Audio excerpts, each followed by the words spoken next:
V Británii se odchází do penze ve 100 letech. Za to starci v Americe mají na rodinu mnohem více času.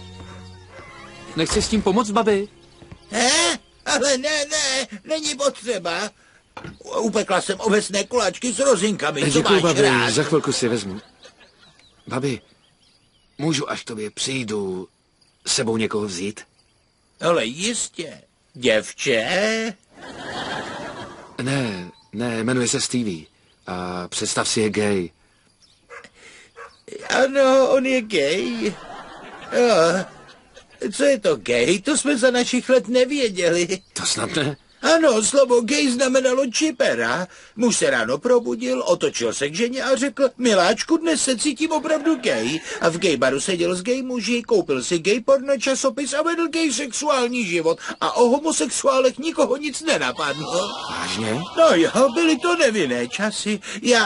Ty znáš Edith z Farmy? Tetu Edith? Ano, tetu Edith. Koupali jsme se spolu a navzájem si hráli s pipinama, ale lesby jsme přitom nebyli. A co děda, nevadilo mu to?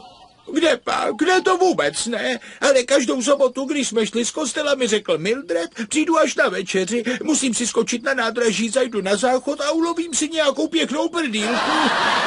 To říkal děda?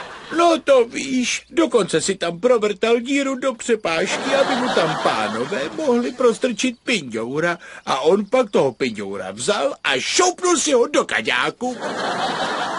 No, babi, hezky jsme si popovídali. Ale o tom Stevem ti musím něco říct. On není jenom kamarád. Je to můj milenec. Jsem gay.